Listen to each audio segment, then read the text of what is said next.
एबसुआ जाबाय जोंनि बर' हारिनि मोनसे माहारियारि आफाद आरो बे एबसुखौ बुहुमनि साफ्रोमबो बर' फिसाफोरा ज' जानानै बे माहारियारि आफाद एबसुखौ दानानै होनाय जादों आरो गासैबो साफ्रोमबो बर' फिसाफोरखौ लानानै बे माहारियारि आफाद एबसुआ दाजानाय जादों। नोंथांमोना दिनैनि बे समाव नैबे बाथ्राखौ गोसोआव दंना गैया? दिलीप शइकिया बिथांनो भट होगोन आरो बेखायनो भट होगोन दिलीप शइकिया दिल्लीयाव थांनानै एकर्ड इमप्लिमेन्टेशनखौ बिथाङा समर्थन खालामगोन। जोंनि हारिनि माहारियारि आफादनि बिबानाव थानानै गुबुन हारिनि सोरबा पलिटिकेल लिडारखौ जोंनि बर' हारिनि फिसाफोरखौ भट थुनानै देरहासार खालामहोहरनो अर्डार होनाय बिथोन होनाय बे हाबाफारिया जोंनि बर' हारिनि माहारियारि आफादनि बिबानाव जिरायनानै अर्डार होनाया बेसेबां जुक्तिनि बेसेबां गनायथाव बाथ्रा जाखो रायजो राजा नोंथांमोन हा बेसेबां गनायथाव जाखो? दिनैयो जाय माहारियारि आफादनि बिबानगिरिया थांनाय बै समाव बेफोरबायदि अर्डारखौ माहारियारि आफादनि बिबानाव थानानै होदोंमोन बिथाङा जानो हागौ गावनि पार्सनेल बेनिफिट्सनि थाखाय माहारियारि आफादनि माखासे पावारफोरखौ इउसलेस खालामबोनो नाजादों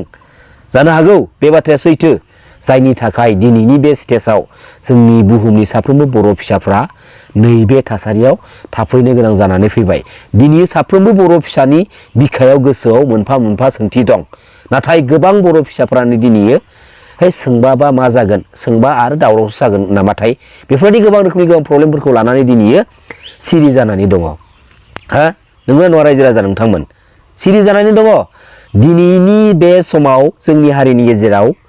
माहारियारि आफादनि लोगोसे पलिटिकेल प्लेटफर्मनि ओरैबायदि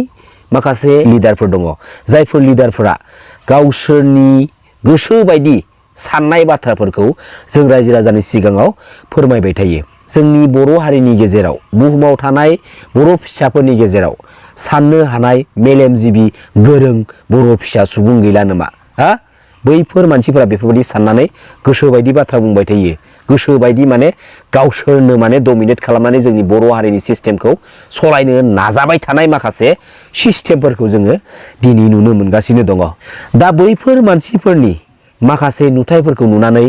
जोंनि हारिनि मेलेमजिबि सान्थौ साननो हानाय गुवार गोसोनि सुबुंफ्रा दिनैयो नुनानै सिरि सिरि लाजिबायनानै थानांगौ बाध्य जानानै फैदों।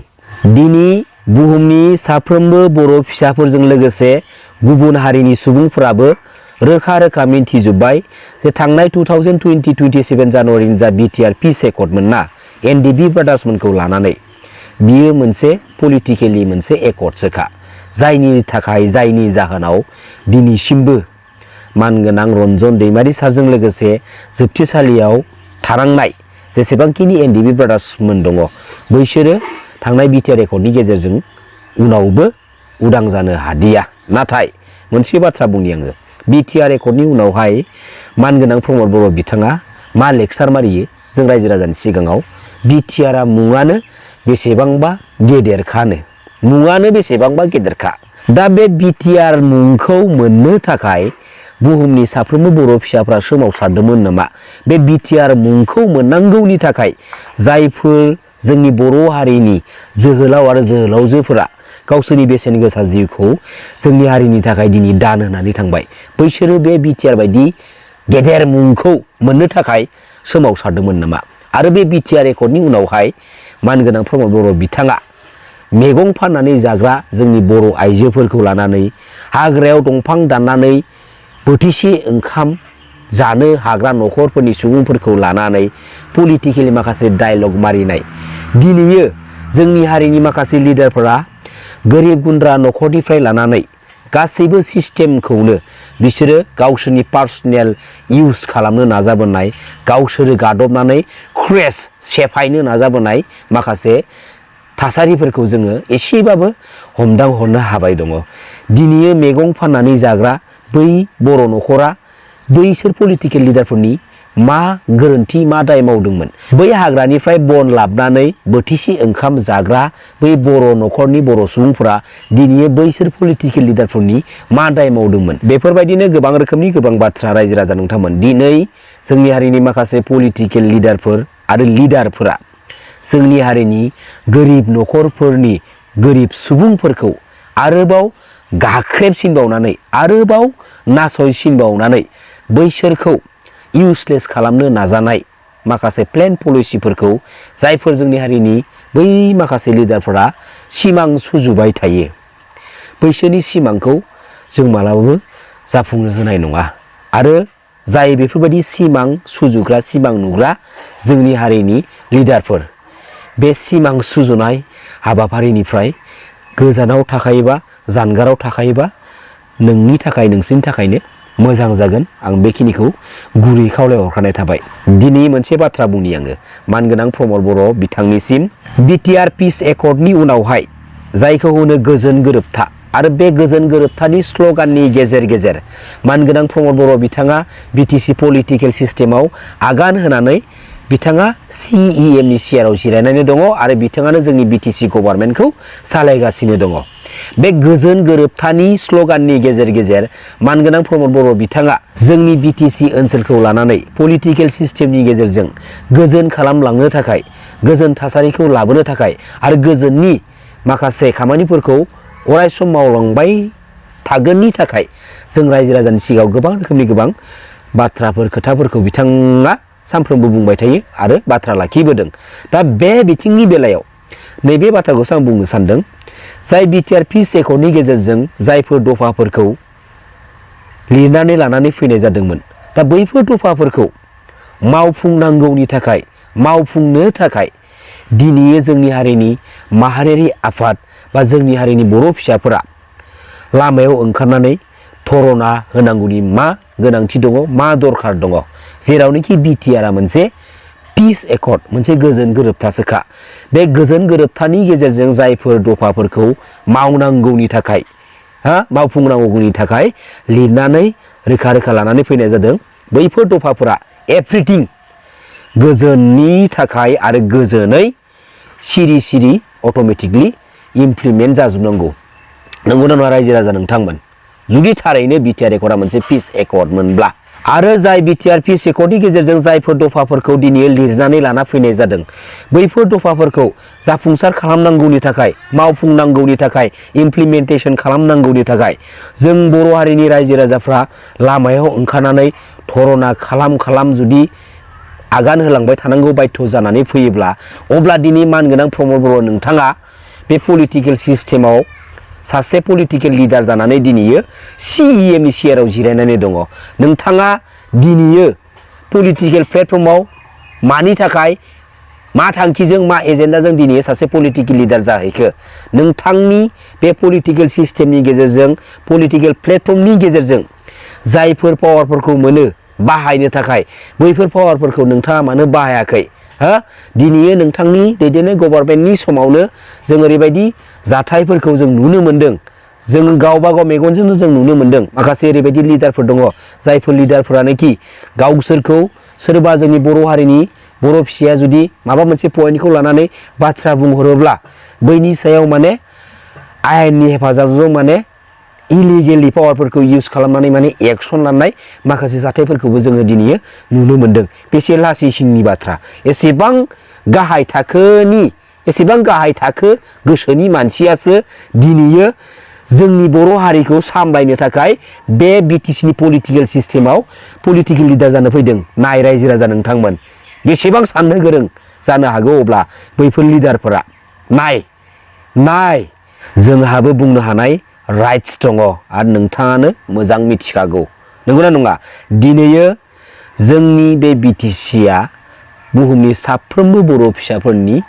मोनथाय दङ आरो BSc एकर्डनिफ्राय लानानै बिटिसि एकर्डसिम बिटिसि एकर्डनिफ्राय लानानै बिटिआर एकर्डसिम जोंनि बै बर' जोहोलाव आरो जोहोलावजोफोरनि मुंख्लं जाखांनायनि उनावसो लोगोसे जोंनि बुहुमनि साफ्रोमबो बर' फिसाफोरनि बेसेनजोंसो दिनैनि समाव जोङो बैफोर मोनफुंनानै लानो हानाय मोनथायफोरखौ जोङो मोननो हादों आरो दिनैनि जा थासारियाव बुहुमनि साफ्रोमबो बर' फिसाफोरा दङ बै जोहोलावजोफोरनि बेसेन गोसा जिउखौ जोंनि हारिनि थाखाय बावसोमलांनायनि जाहोनावसो जोंनि हारिनि थाखाय जोंनि हारिखौ रैखा खालामनो नांनायावनो गावसोरनि बेसेन गोसा जिउखौ दिनै बावसोमलांबाय बैसोर जोंनि हारिनि जोहोलाव आरो जोहोलावजोनि थाखाय बुहुमनि साफ्रोमबो बर' फिसाफ्रा दिनै नैबे स्टेजाव थानो मोनदों। नाथाय बे स्टेजखौबो जोंनि हारिनिनो ओरैबायदि बर' फिसाफोर दङ जायफोर बर' फिसाफोरा दिनैयो पलिटिकेल प्लेटफर्माव फैनानै गुबुन हारिनि माखासे पलिटिकेल सिस्टेमजों इनभल्भ जानानै बे जोंनि थासारिखौबो गुबुंले खालामनो नाजाबाय थायो गावबा गावनि पलिटिकेल सार्थबादिखौ गावबा गावनि पलिटिकेल केरियारखौ स्ट्रें गोख्रों खालामनो थाखाय बेसे साननो गोनां बेसे लाजिथाव बाथ्रा बियो मानगोनां प्रमद बर' नोंथांनि जा पलिटिकेल सिस्टेमनि गेजेरजों मोननाय पावार बैफोर पावारफोरखौ दिनैयो नोंथाङा हायोब्ला अननानै स्टेट गभर्नमेन्ट टु सेन्ट्रेल गभर्नमेन्टनिसिम बे जोंनि बिटिआर पिस एकर्डनि गेजेरजों लानानै फैनाय दफाफोरखौ थाबैनो हानायमानि थाबैनो इमप्लिमेन्टेसन खालामनांगौनि थाखाय जेब्लायबो गोख्रोङै दाबि खालामलांबाय था आरो जोंनि बुहुमनि साफ्रोम बर' फिसाफ्रा बेखौनो हास्थायो आरो मोनसे खोथाखौ नोंथांमोना नट खालामदोंना जे बिटिआर एकर्डआ दिनै फैयै फैयै 5 इयार्स कमप्लिट जानो थांगासिनो दङ दिनैयो बे 5 इयार्स कमप्लिट जानो थांनाय समावसो जोंनि माहारियारि आफादनि माखासे लिडारफोरा जोंनि हारिनि बे गभर्नमेन्ट रुलिं बडियाव थानाय माखासे पलिटिकेल लिडारफोरा एनडिएफबिनि सुस्रांजायै माखासे जेंनाखौ दिनैनि बे स्टेजावसो नुनो मोनबाय दिनैनि बे स्टेजावसो बिथांमोना नायसननो सम मोनबाय बे थांनाय समफोराव मानो सम मोनाखैमोन मानो नुबाबो नुयै जानानै दंमोन जोंहा माने बुजिनो हानाय मोनदांनो हानाय हमदांनो हानाय गियान गैया नामा बेफोरबायदि नोंसोरनि पलिटिकेल डार्टी थार्ड क्लास लेभेलनि पलिटिकेल गेम प्लेखौ लाजियाखसै जाय एनडिएफबि ब्रादार्समोना दिनैनिफ्राय आखायाव आइजें लाला समायखिरा लानायनि गेजेरजों बे बिटिआर पिस एकर्डखौ खालामनानै लाना फैनाय जादोंमोन दिनै एनडिएफबि ब्रादार्समोननि समायखिरा लानानै बे बिटिआर पिस एकर्डनि गेजेरजों फैनाया मिनिंलेस आरो मिनिंलेस खालामदों बै जोंनि हारिनिनो आसि थाइसेयाव सानजानाय सानैसो सेल्फिश लुबैसुला लिडारफोरा बेखौ मिनिंलेस खालामबाय रायजो राजा नोंथांमोन मिथिगौना दिनैयो मानगोनां रन्जन दैमारि सारजों लोगोसे जाय माखासे एनडिएफबि ब्रादार्समोना जोबथेसालियाव जोबजानानै दङ बैसोरो बे बिटिआर एकर्डनि गेजेरजों उदां फोथाराव फैनो हायाखसै बे बाथ्राखौ दसे दोनथ'दो नाथाय जाय एनडिएफबि ब्रादार्समोना दिनै बिटिआर पिस एकर्डनि गेजेरजों उदां फोथाराव फैनो हादों बैसोर एनडिएफबि ब्रादार्समोननि जाखिनि मोननांगौ मोनथाय रिहेबिलिटेसन एक्स ग्रेसिया मुंख्लं नखरफोरनि 5 लाख रां खरै मोननांगौ रांफोरखौ दिनैयो मानो खावसेया मोनखो मानो खावसेया आद्रा थाखो बेसे लासि सिंनि बाथ्रा दिनैयो रिहेबिलिटेसननि थाखाय मुंख्लं नखरफोरा मोननांगौनि थाखाय गासैबो फैसाया सेंसन जाजोबखानानै फैखाजोबनायखा नाथाय अब्लाबो मानो खावसे मोनखो मानो खावसे मोनाखै मा जाहोन बेलाय मा पलिटिक्स बियो दिनै पलिटिक्सखौ नोंसोर मा जोंनि नखरनिनो बिफा बिदा फंबायनि सायाव बिसोरो पलिटिक्स गेलेनो थाखाय पलिटिकेल प्लेटफर्माव फैनानै पलिटिकेल लिडार जाफैदों रायजो राजा नोंथांमोन नाथाय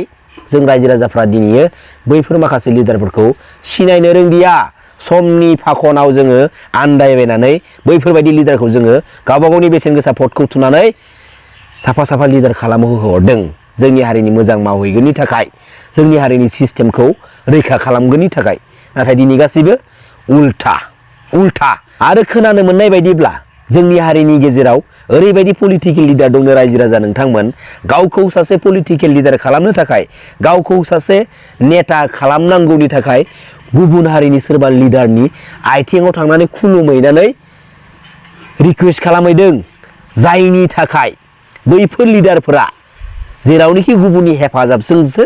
दिनै लिडारनि महरखौ मोननो हादों बैसोरो पलिटिकेल प्लेटफर्मनि गेजेरजों मोननाय जायफोर गोहो पावारफोर बे पावारफोरखौ बै गुबुन हारिनि लिडारा अर्डार हरबासो बिसोरो खामानि मावनो हायो गोसो बायदि गावनि नखराव बिसोरो दिनैयो जाय खामानिखौ मावनो गोसो जादों बेखौ बिसोरो मावनो हाया गावनि नखरनि नांगौ मुवा बेसादफोरखौनो दिनै गोसो बायदि लायनानै होफैनो हाया गावनि नखरनि नांगौ मुवा बेसादफोरनि थाखाय दिनै गुबुननि नखराव पारमिसन साजेसन लानो गोनां जानानै फैयो जायनि जाहोनाव बैफोर लिडारफ्रा दिनैयो जोंनि गावनि नखरावनो गावसोरनि पलिटिकेल प्लेटफर्मनि गेजेरजों मोननाय जायफोर पावार गोहोफोरखौ दिनैयो बाहायनो हाया मिथिबाय रायजो राजा नोंथांमोन बेसे लासिं बेफोरबायदि लिडारा लिडार जानानै थास्लायस्लाय पलिटिकेल सिस्टेमनिफ्राय आउट जाखानाया एखेबारे मोजां खाथार दिनै बेफोरबायदि गुबुनजों गादब जानाय जोंनि हारिनि पलिटिकेल लिडारखौ जोंनि हारिनि बर' रायजो राजाफोरनो नाङा रायजो राजा नोंथांमोन मिथिबाय जों दिनैयो गुबुन हारिजों गादब जानायनिफ्राय उदां जानो थाखायनो गुबुन हारिनि गाज्रि नोजोरनिफ्राय उदां जानांगौनि थाखायनो दिनै एबसु जोनोम जाबाय, दिनै एनडिबि जोनोम जालांबाय, दिनै बिएलटि जालांबाय आरो जोंनि बर' हारिनि गेजेराव दिनै गुबुन हारिजों बेसेबां जारिमिनारि जाथायफोरा दिनै जानानै थांबाय। अनलि वान मोनसेल' रिजननि थाखाय, जाय बे मुङानो जाबाय गुबुन हारि। बे गुबुन हारिनिफ्राय जोंनि बर' माहारिखौ, जोंनि बर' हारिखौ रैखा खालामनांगौनि थाखाय दिनै आलादा रायजो सेपारेट स्टेट बड'लेण्डसिम थांखि लानानै दिनै बेसेबांबा गोबाव सम जों दाबिबोबाय। नाथाय बे जोंनि हारिखौ लानानै नांबोनाय लिडारफोरा दिनै पलिटिकेल सिस्टेमाव थांनानै आरोबाव जोंनि हारिनिनो सुथुरबै गुबुन हारिफोरजों डमिनेट खालामजानानै गादब जानानै गावनि न'खरखौ सालायहोजागासिनो दङ। बेसे साननो गोनां बाथ्रा रायजो राजा नोंथांमोन। लाजियाखसै बेफोर लिडारफ्रा गरसे गरनै मोनबाय बेवहायनो गोजोनबाय ना। माखासे ओरैबायदि पलिटिकेल लिडारफोर दङ रायजो राजानि बेसेन गोसा भटखौ लानानै जुदि नोंथांमोना पलिटिकेल लिडारनि महरखौ मोनफुंनो हादोंब्ला अन्नानै रायजो राजानि सिगाङाव नोंनि गोसो बायदि इउसलेस केरेक्टारफोरखौ ससियेल मिडियानि गेजेरजों दा दिन्थिबाय थाखा, मिथिबाय। एसे सिरियास जा, लिडार जादोंब्ला रायजो राजानि बेसेन गोसा भटखौ एसे सनमान खालाम। नोंनि बिमा बिफानि गालांखानाय सम्पति नङा बे पलिटिकेल प्लेटफर्मा, मिथिबाय। जोंनि बुहुमनि साफ्रोमबो बर' फिसाफोरनिसो बियो सम्पति। बेखायनो एसे सानै हयै बाथ्राफोरखौ बुं, सानै हयै ससियेल मिडियानि गेजेरजों एक्टिं खालामफै। बेखिनिखौसो खावलायहरनाय थाबाय। खुलुमबाय। जय बर' हारिनि, जय बर' बिमानि।